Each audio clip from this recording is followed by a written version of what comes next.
Welcome back to the Reconnection Podcast. In our last episode, Dr. Michael Barta helped us understand how authenticity, vulnerability, transparency, and presence, the four pillars, work together to create connection. Today, we're taking that conversation a step deeper and asking the questions, what does safety actually feel like in the nervous system? And how can we tell when we shifted from connection into protection? Dr. Barta, welcome back to the podcast. Thank you. So tell me why this resonates with you. Well, what resonates with me is that we have to know what we need to be feeling inside of our body in order to be able to allow connection with ourselves, or what we need to feel within ourselves so other people are able to connect with us. So safety is the body's signal that connection is possible. It's the social engagement state, right? We've talked about that before. It's what I call our green zone. And in that zone, we have a slow heart rate, our breathing softens, our faces relax, and we naturally want to look at someone, not away, okay? The brain says, I can rest here, I'm safe. And this green zone is very different from the red zone, which is our sympathetic state. And in our sympathetic state, we're scanning for danger. And then our blue zone is where we're shut down. In safety, we don't have to perform, defend, or disappear. We're simply here. So safety isn't an idea, it's a body experience. It's an experience in the body. Absolutely. So you can't think your way into safety. We have to feel our ways into safety. And this is done, when we're in that social engagement system and all the things I just mentioned before are present, and we feel safe enough to finally relax and connect with another human being. So how can we tell when we're moved out of safety and into protection? Well, that's a great question. So really, protection shows up when we're controlling others, when we're withdrawing, or when we're acting as if we're pretending to be something that we're not. We might interrupt other people. We could defend. We could blame. We can go silent. And those are our nervous system strategies to manage threat. None of them mean failure. They mean our system is trying to survive. And so our key here is awareness. Can I notice that I'm protecting myself or in a protective state rather than in a connective state? And once we notice, we can invite safety back in through our breath, through eye contact, through a grounding posture, or through a supportive voice. That's very compassionate. Instead of judging the response, we're interpreting it as information. Yeah, the information, it's not indictment, right? Every protective pattern once kept us safe. We're just learning that it's no longer needed. So what helps restore that safety once we've recognized protection? Well, in the last episode, we talked about the four pillars, right? So when we return to these four pillars, when we're authentic, it allows us to be real about what's happening. Vulnerability allows us to admit our fears. Transparency communicates it openly. And presence keeps us here instead of drifting into old stories. And when these four align, the nervous system receives the message, I can relax, I'm not alone. And over time, repeated experiences of felt safety literally rewire pathways that once were expecting danger. So I know there's a lot of talk about embodiment and embodying and being present, but this is really how healing becomes in the body and embodied. Yes. So we can't look at safety as a destination. It's a practice that builds capacity for connection moment by moment. So when someone begins living more from that safe sense of safety than protection, what really changes? So one of the things I tell clients in the Reconnection Intensive is there's no better feeling on the planet than to live from my authentic self. I'm not pretending, I'm not hiding, I'm being me. right? And that me, I once rejected, right? Because early on, I was told that my authenticity wasn't the right kind or should be better or something like that. So I learned that to reject. I learned that to reject that myself. Well, coming forward, I'm allowing that person to be. And other people can still tell me I'm doing things wrong, but I don't take it like a personal indictment about my worth anymore, right? I am just being me. And I can't tell you the relaxation that feels, right? Um, so safety isn't the absence of danger, it's the presence of being able to connect with other. And when we cultivate that presence, our healing is going to follow naturally. And when you're talking about relaxing, part of it is it's your protection. Your shields can kind of come down. Those defenses we've got up, those can kind of come down. That feels like relief. Yeah, because, I spoke a lot and I do speak a lot about, one of our greatest fears, if not the greatest fear of being human, is to face rejection. Because we're biologically wired to not be rejected, because when we lived in groups, right, and you were rejected by that group, it meant death. Well, that wiring's still really present in our brain, right? And we just don't pay much attention to it. But that may be one of our biggest fears, right? So how do I not be rejected? Well, I form patterns to not be rejected. I become who you want me to be, right? Or I put on a mask. I put on, I elicit a certain role that's going to be really hard for other people to reject. And even if they do reject it, my brain is knowing that that's not the real me, so it doesn't hurt as much, right? But coming back in to being who I was when I came to this planet, that's the answer. It's cultivating what I came to the planet with, right? Innocence, lovable, present. I was definitely transparent. I would ask for my needs to be met without shame. These are all things little babies do, right? So that's what I have to practice in my adult life. And it doesn't mean my needs are going to be met every time. But what it means is I'm asking for them to be met.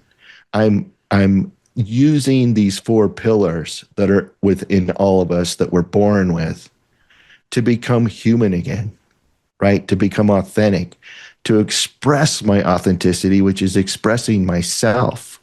And that's what I've avoided my entire life, because I thought if I was me, people wouldn't like me. They would tell me to change, or tell me I was doing something wrong, or tell me, they don't want to be around me. And I got to tell you something. I've had a lot more people want to be around me when I'm living in my authenticity than I ever did when I was running one of my programs, when I was being a chameleon and changing to be what other people wanted me to be, because they knew somewhere, probably unconsciously, that I was manipulating. Their nervous system knew, hey, this guy's not authentic. And if you've ever been around someone who's authentic, who's vulnerable, who's transparent, and they're present, you want to be close to them. You get drawn in because your nervous system's saying, hey, this guy's safe. This woman's safe, right? I can be myself around this person. It's the greatest gift we can give others, is to express our authenticity. So, that's why this works so well. Dr. Barta, I've read your books. We've talked extensively over the years, but when I read safety, I think about external threat, but it seems like you're really talking about the internal sense of I am safe to just be me, to not hide, to not do those protective things. Am I on base there? You're 100% on base, right? And so, my work goes back and it explores, how our early environment supported the nervous system's ability to find stability, right? People can't trust anything if there's not a stable environment. I mean, we're just not going to relax. We're being yanked out. We're moving around all the time. Mom and dad, maybe there sometimes, maybe not. And it's not about having bad parents, right? It's about maybe they were too busy, but there wasn't stability. And then there wasn't also, what we really needed was that attunement. We needed someone to understand us emotionally and respond to our emotions in an appropriate manner. But more importantly, allow us to express our emotions, right? So that would be called emotional safety, right? And then psychological safety is the other need we really have. And the psychological safety is being allowed to express this authenticity in every avenue of our life, right? So we were validated for who we were, not being validated for what we did, right? So all these together, when these needs are met, add up to an internal sense of what I call internal regulation. Simply put, they give us an internal sense of safety. It's safe to be me. The world is safe. I can move forward in this. And by the way, even if we didn't get that, we can still meet these for ourselves now in healthy ways, right? We can keep ourselves stable, not through control, but by using our frontal lobe to make decisions. We can attune to ourselves. I can listen to my emotions. I can validate my emotions, and I can express my emotions. But we're terrified, right? We're terrified to do all these things. But the only way we're going to get better is to keep practicing them. In psychological safety, I get to express myself, my authentic self, in everything I do. And it's hard at the beginning because we have a hair trigger of rejection. One of these three things hits a roadblock, and we want to immediately, put all our defenses up and go running, right? Or put all our defenses up, escape our fear through acting out, right? In some form or another. But when we can learn to settle into these, right, what we're doing is we're retraining the nervous system, and we're retraining it to be a healthy functioning system rather than what it's doing right now. It's functioning on its own underneath our conscious awareness, and it's going to continue to do that until we're aware of how it's functioning and make changes in our lives using, the 4 pillars to meet these 3 important needs so that we can become healthy and able to connect and be, really a part of life. So if I get this right, in childhood, we're responding to the environment, outside, in, and then those voices, beliefs, feelings, and we start telling ourselves, I cannot be authentic, I cannot be transparent, I cannot be vulnerable, and I cannot be present as myself. And that are things we needed. When you say attunement, now it's kind of shifted in my mind, Dr. Barta, because it's retraining that voice ourselves inside to go, what is happening inside, attuning inside to ourselves. That's pretty big. And like I said, I've read your books, we've had extensive conversations, and I think that shift just helped me understand these 4 pillars way better. Thank you. Yeah, because what we're doing, Corey, is we're restoring agency, or we may be building agency because we never had it. And what that means is that I'm able to respond to life in healthy ways. That's all agency means, right? I'm not taking everything personally. I'm not trying to fix, manage, and control people, places, or things so I feel okay. I'm me. And I get to start accepting life as life is instead of wanting it to be different so that I feel okay. That's peace for me. That's freedom. That's peace of mind, right? I'm not getting hung up on every little thing that I used to get hung up on because, life isn't following the script in my head of how it should be. Well, I think part of me thought this is what we do to help our others, but I'm getting this sense that it's starting first within us, giving ourselves the authenticity, the presence, vulnerability, And that's pretty mind-boggling. And for me, and going, okay, this is attuning to myself instead of the voice going outward necessarily. And I think there is huge benefit for practicing for ourselves that radiates outwards. But you're really saying when you said building agency is coming back and doing those things we didn't get for ourselves now. Yeah, because there's no one there to do it for us anymore. They're long gone. Okay. So it falls back on me. And the thing is, Corey, and I'm really glad you brought this up, because we cannot give what we do not have. So if I don't feel safe internally, there's no way I'm going to be able to have other people feel safe internally without running some kind of show, right? I want them to feel safe, but I'm manipulating them to feel safe, right? I'm becoming what they want so they can feel safe. Their nervous system recognizes that, not consciously, but there's always going to be this little one-off, right? Am I really safe in this relationship? So, it's said over and over again, we can't give what we don't have. So it all begins within. Is my nervous system capable of being able to authentically connect? And we've talked about that word, co-regulation, with my partner or any other human being on the planet. And at that point, that's when I'm really ready, to have these relationships that are based on mutual trust and co-regulation, rather than using another person as my regulation. Right? Yeah, I love that. It's giving ourselves first for ourselves. And when I go back to what you said earlier, it really resonates. Authenticity is about, let's be real about what's happening now. Vulnerability is admitting fear, communicating it openly, that's transparency. That starts and ends with us, ourselves. I have to be authentic with myself. I have to be vulnerable with myself. I have to be transparent with myself. And most importantly, maybe of all, I need to be present with myself. Because addiction is just an absolute lack of being able to be present with myself. Right? I tell people all the time in my life who are running around, slow down, right?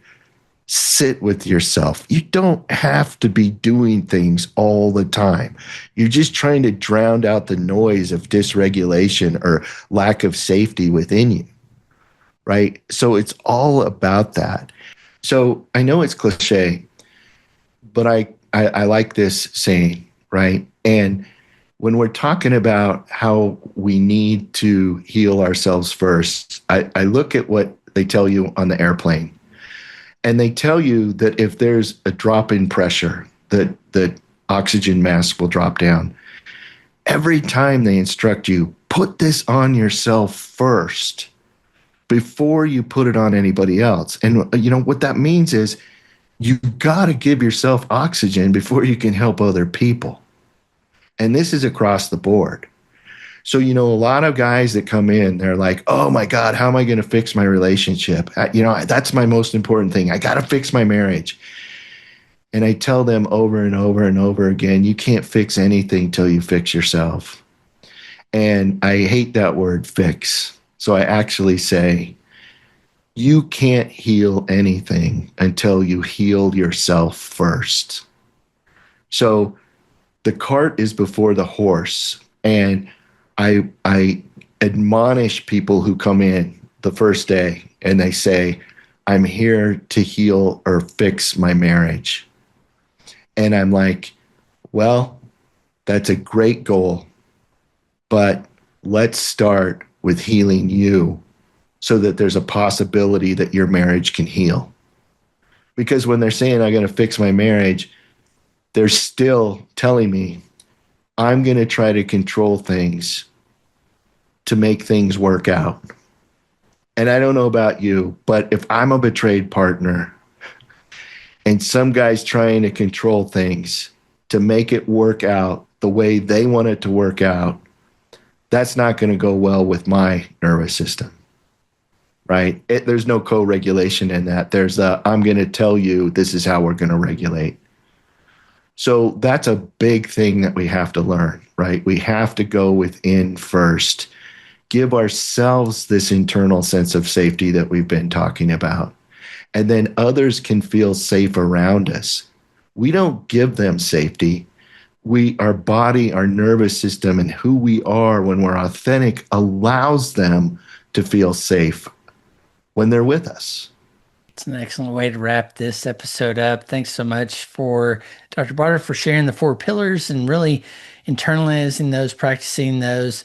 And thank you all for joining us on the Reconnection Podcast. In the next episode, we're going to talk about how to move from survival to connection and practical ways to guide your nervous system from chaos or shutdown back into safety and engagement. Until then, thanks for listening to the Reconnection Podcast. Thank you, guys.